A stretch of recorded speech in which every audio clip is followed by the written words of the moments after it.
All right, thanks so much for tuning back in. We're going to launch into this old junker. Some of the parts have turned up, so I have a really good second-hand engine case here. So it's probably the biggest job I've got to do on it at the moment, so we're going to start there. The other thing I need to do is probably clean the fuel tank out. It's not super bad, probably because the fuel that was in it was really old and doesn't break down as fast as the fuel we have today. So we're going to get the brake lever drop down, pull the foot peg bracket off, pull the kickstarter off and start attacking these bolts around the outside. Hopefully find out why this ended up like this when we pull it off. As I said, it was a young boy, I believe, just having a bit of a play around with it, but I don't know if there was a reason he attacked this area first. It may have clutch issues, I don't know. It kicks over fine, so from that side it seems to work. Selects gears fine. The high-low range works, all of that, so we'll dig into this. But before all that, I'll pop the sump plug off and just drain out. If there is any oil left in it, which I don't think there is, I'll drain that out. So we'll get into that. Thanks for tuning in.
So just a dribble left. It doesn't look particularly clean. So I'll let that drain out while we start sorting out clutch and brake levers, etc.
So now we need to drop this brake lever out of the way.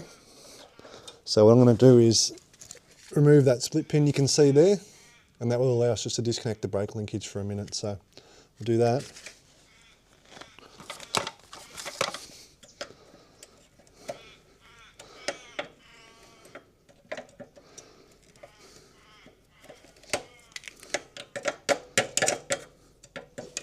It's in a bugger of a spot, of course.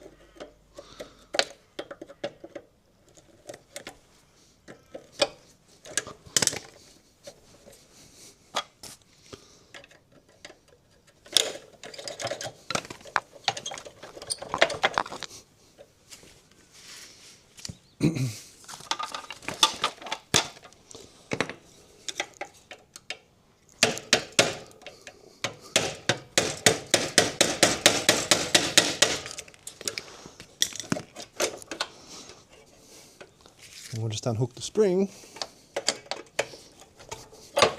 and that can hang down sort of out of the way. So last thing, I need to pop this frame bracket out of the way because that will stop it from coming off, I think, but I want to just have a look around at all this damage. And someone's had a go at these screws before. So a lot of the heads are actually completely chewed out. These aren't just a Phillips head screwdriver, they're a JIS screw, and I think I'm going to have to end up drilling quite a few of these out and replacing them with bolts, I would say, or socket heads. So we'll whip this bracket off out of the way and we'll see how many we can get out. So this was only, sorry, so this one was only finger tight anyway. This is one of the locators for the down tube cover, so I'll get that out of the way. Alright, so now we're going to have a look at some of these screws. I do have a factory manual and parts diagram too. The other thing I'm going to have to be careful of is, I know on the inside of this clutch adjuster, there's a series of balls and springs that I don't want to end up everywhere. So once I get down to the last couple of screws, assuming I get that far, I am going to tilt the bike over on its side because I really don't want to lose any of those parts, and I also need to see the assembly sequence. Even though I've got a manual, I'd rather see it. So we'll have a play around with these bolts, and again, that one there looks like it's cross-threaded and there is nothing left of the screw head, so hopefully that one comes out, but we'll start having a crack at these. Alright, start at this corner. The ones that are really bad, I'm going to wait till the bike's leaned over so I can put my weight on. That one's loose, so I'll get rid of him.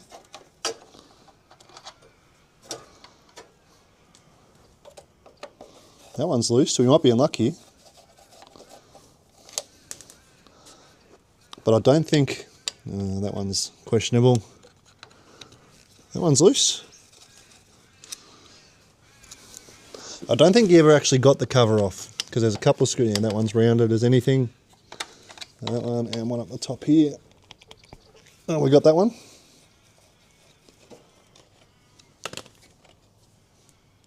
There's a piece of our case. Disappointing. So what have we got? 1, 2, 3, 4. So half of them. 4 out, and there's one missing. So we might put the bike on its side now because I think we're going to need to put some alternative measures in place to get these undone. I don't think it's going to be straightforward.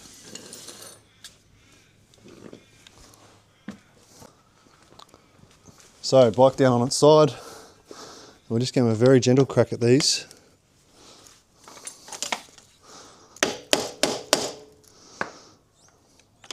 Oh, that one's just come loose. This is good.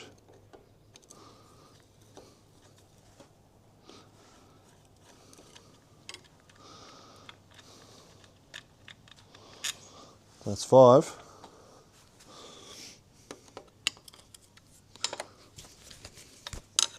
So I've now got 1, 2, 3 left.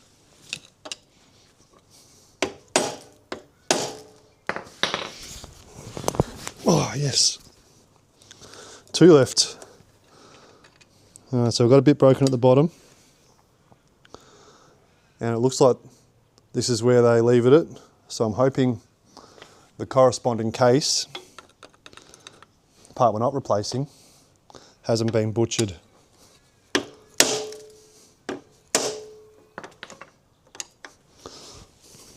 Oh, yes, 1 more to go.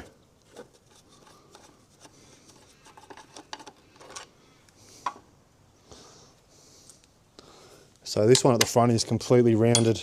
I will just see if this will do it. No. Alright, I'll come back with some pliers in a sec. So this one's most of the way out, so maybe I can grab it with multi-grips. There's not really much room to turn it. It looks like it's been ran back in and potentially cross-threaded.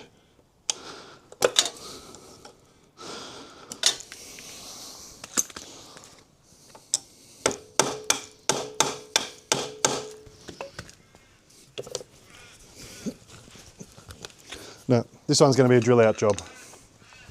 no two ways about it. So I've got a drill ready, so I'll see how we go.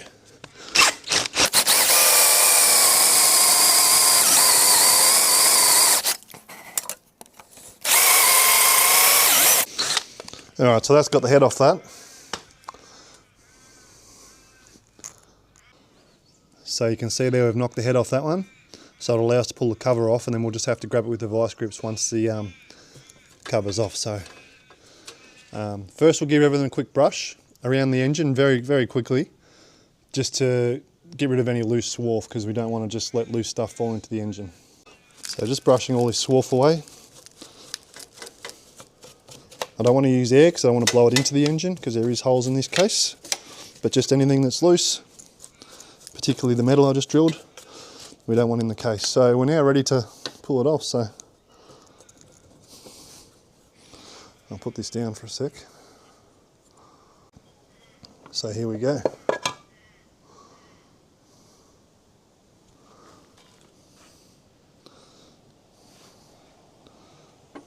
So that spring there, everything there is in place, so that's all good. We don't need to touch any of that. So next thing I do is very gently clean up. Oh, there's a piece there. There is quite a bit of stuff in here, so I'll give it a clean out with brake cleaner or something that won't hurt the clutch.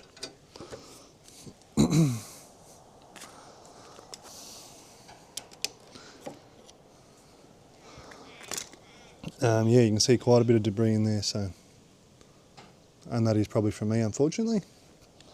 Anyhow, looking around at the sealing surface, it doesn't look like it's been levered on. I need to make sure I grab, okay. There should also be a second dowel there which isn't present, which is a bit of a disappointment. So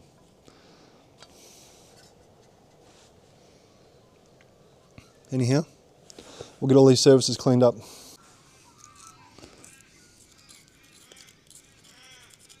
So we're just going to slowly get these surfaces halfway decent. We'll go around with a blade, get rid of any gasket, and then we'll go around with some carb cleaner on a rag and just really clean them up, and then finally we'll just give it a sand.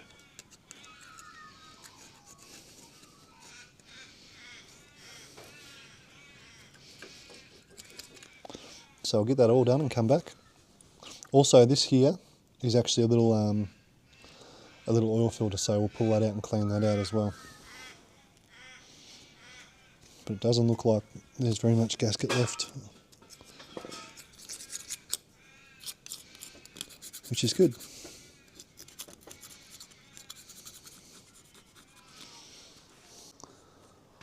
So it does get worse, unfortunately. Someone has broken off 1, 2 bolts in the clutch basket, and there's also 1, 2 screws missing. So I'm going to need to get some more parts before I go any further. So I'll see if I can get these. Someone's already had a crack drilling that one out. I assume these are probably hardened screws. But that's okay, parts are around. I'm also missing one of these dowels, so they lost this dowel in the process. So I will chase down another one of those. And we'll try and disassemble the rest of this as we go.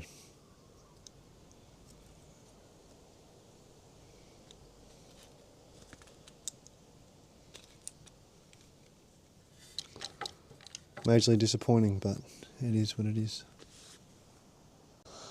So I've just pulled this outer clutch cover off quickly, just to have a bit of a look, and you can see quite a bit of friction material in there. And between that, broken bolts, and there is also a little spring and plunger that's missing as well. So that, those two there. So I think I'm going to try and find a good second-hand clutch basket. Put new clutch plates in and find another dowel for this cover here. So that's disappointing. So someone obviously did get in here and raise hell. There's also a special tool you need to undo the bolt that's in here, which you can't see for all the friction material in there. But anyway, I'll chase those things down, and I guess I'm committed to a clutch. Alright, I didn't film this last bit, but I've just gone down a bit of a rabbit hole, wanting to find out what's going on in here. So, first steps first, to get this clutch bucket off, there is a special nut. Now all that beating was not me. There is a special tool you can buy for this. It's about $18 online. I actually just cut up a perfectly good socket to make a 4-pronged, and it came off. It wasn't super tight anyway. I didn't need to use a rattle gun or anything silly like that. I just undone it by hand, so that was good. So now the whole basket's come off, and I've started looking now. The clutch plates themselves have got tons of meat on them. Everything looks quite good in there. But what I think has happened is the drum has completely seized up with the sheer volume of material in there. I'm thinking all of our springs have still got tension. All of our weights are still free, so this all really just needs to be cleaned up nicely and probably reassembled, I would say. Obviously the issue we have here is someone's had a go at drilling that screw out, and I reckon it's probably rock hard, which is why they weren't successful. And we've got another broken one too. So I'm pretty sure I've got a set of easy out somewhere. I'm going to have a quick play around with it, but I have a feeling those screws are going to be rock hard. So I think I'm going to be looking for another clutch hub. And obviously there is a, where are we? That spring and little ball retainer there, and that little spring there were missing out of the assembly, and we have those two broken screws to contend with, so not the end of the world. Yeah, I don't think I'm going to replace the clutch plates. I think they look good, personally. I'll have a closer inspection as I go into it, but all of this really just needs to be cleaned up and reassembled. The biggest problem is probably these two broken screws. We'll give this a really good clean up because it's full of gunk. And we can reassemble it and put our new cover on, so that's pretty good. I probably should have explained it a bit more clearly, but as I was pulling this apart, whoops, if I line it in the right position, when I pulled this apart, there was no movement at all between this clutch basket and the hub. Now the way this operates is the weights come out, which will cause the hub to turn once the resistance of these springs is overcome. Now if there's no movement there, you're going to have no clutch engagement, so, or disengagement as it probably is. So I think the issue was this probably got put away as a runner and sat for a long time. I think they probably got it going without doing much to it, but couldn't get it to go anywhere. I think the clutch was not engaging. So that's my theory. It makes sense in my feeble brain. So we'll clean all this up really nice, and we'll source some parts and we'll reassemble. So I'll put the clutch cover on with a couple of bolts just to keep the garbage out of the engine. I've left the sun plug off because I gave it a bit of a washout with brake clean. So that's still dripping, so that's fine. I did pull that little filter screen out that sits at the bottom of the engine case, so that's effectively the engine's oil filter, so I will give that a clean out before it goes in, or replace it. But yeah, that's where she's at right now. Alright, so like an absolute legend, I broke a drill bit off in this one. And this one I got as far as getting the easy out in, but broke the easy out. So, but you can see around the center of the hub there, all the corrosion. So it had sat for so long that the hub had corroded to the bucket, to the basket. So that's obviously the issue that we had with the bike. So at least we know a way forward. We know why the case was ripped off and bloody butchered. So we'll chase up the parts we need to put it all back together. All right, it's a bit cold and wet, so I'm going to pack it up for now. I'm going to keep this series, try and keep this series short, around 10-minute updates. I don't want to get too focused on this because obviously we have other projects on the go. But that's brought us to the point where we need to shop for the next lot of parts and knowledge as well. I'm on a few of the Facebook groups, so I will chase up some parts. Hopefully I can find another clutch basket and all those little screws and springs and that little ball retainer and things that I'm missing. So I'll chase those parts up and we'll see you on the next one. Probably next, if I'm still waiting for parts next time round, we might just clean out the fuel tank, pull that off, clean it out, put some new fuel lines on. Yeah, so that'll be probably the next thing we do. When we get a spare 15-minute pocket, we can quickly whip that off. So, and we'll see what that turns into. But I'm pretty sure the fuel tank's going to be fine. But anyway, thanks so much for tuning in. If you have or had one of these bikes, jump in the comments, tell us about it. I'd love to hear the stories. I know nearly every farm used to have one of these, and they've turned into a bit of a cult collector sort of thing now, but there's still tons of them around, which is cool. So anyway, thanks for watching. We'll see you on the next one.